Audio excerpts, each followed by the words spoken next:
He's just a homeless veteran." The courtroom smelled of old paper and polished wood. Heavy curtains kept the daylight at bay, as if justice required shadows to breathe. She sat across from me. My wife, no, the woman who had shared my bed for 12 years, her eyes were a mixture of defiance and fear. Next to her, the lawyer smirked like a man who had already counted the money. And then she screamed, "He's just a homeless veteran!" The words echoed against the walls, bouncing off faces, clawing their way into my ears. The room shifted. A murmur spread across the benches like dry leaves stirred by the wind. Homeless. Veteran. That's what she reduced me to. That's what she wanted the judge, our daughter, the world to believe. But I didn't flinch. I didn't argue. I simply reached into my briefcase and pulled out a single sheet of paper. My hand didn't shake. My face remained expressionless. I slid it across the polished desk to the judge. He read, slowly, carefully, and then he looked up, his voice as cold as iron. "Lock the doors. No one leaves this room." My wife's lawyer turned his head away. My wife trembled, and my daughter, my little girl, froze as if the earth beneath her had split. I said nothing. I had been waiting for this moment far too long. It hadn't started in the courtroom, it had started in whispers, in silences that stretched too long, in the way her phone turned face down on the table. She thought I didn't notice. But when you've slept on concrete floors, when you've learned to survive on half seconds of silence, you notice everything. I saw the text she thought she had deleted. Just one line. "He's asleep. Come now." It stayed burned into me like a scar. I didn't ask her. I didn't storm through the house demanding answers. Instead, I smiled when she smiled, kissed her cheek when she turned her head away. But in my chest, something locked shut.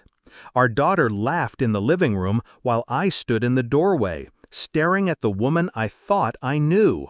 She glanced up, caught my eyes, and quickly looked down. Guilt flickered, but only for a second. It was enough. I began quietly, not out of fear, but calculation. Confrontation is for the weak. Strategy is for those who intend to win. A hair strand left on the passenger seat of her car, blonde, too short to be hers. Receipts in her purse for dinners she never told me about. Her sudden need for space. I gathered everything, not in anger, not even in sorrow, but with precision. I ordered a DNA test, secretly for my daughter. I told myself it was paranoia, but I knew better. The results would decide whether blood truly tied us or if betrayal ran deeper than I imagined. While waiting, I traced calls. Anonymous apps couldn't hide the patterns. The same number, over and over late at night. And then I found him. Not a stranger, not a fling. A man she had known for years. One she had pitied. A veteran, broken, living in shadows of old wars. She had whispered to me once that she gave him money sometimes, to help. She hadn't told me how much more she gave him. I stayed silent, patient, calm. She mistook it for distance. She thought she was winning. The truth was, I was building a cage. The DNA results arrived in a thin envelope. I held it under the dim kitchen light. My hand tore it open slowly, like peeling away the skin of a secret. Positive. She was mine. My daughter was mine. Relief surged through me, but it carried with it something sharper: resolve. The rest of the evidence I collected meticulously: photographs, records, transactions. A trail of her lies laid bare. When I finally showed her one photograph, just one, she collapsed onto the sofa. Her lips moved, but no sound came out. Her eyes darted everywhere but at me. I didn't raise my voice. I simply asked, "Why?" Her face broke, but her words stumbled. Excuses, half-formed confessions, pleas. None of them mattered. I didn't argue. I didn't scream. I only looked at her as if she were already a stranger. And perhaps she was. In court, when she tried to brand me a nothing, a homeless veteran, I stayed still. Her voice cracked with desperation, but mine never rose. I gave the judge that paper. It contained everything.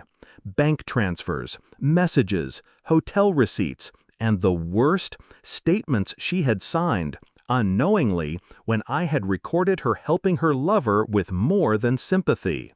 The judge's eyes narrowed. His gavel didn't fall, it struck like a hammer.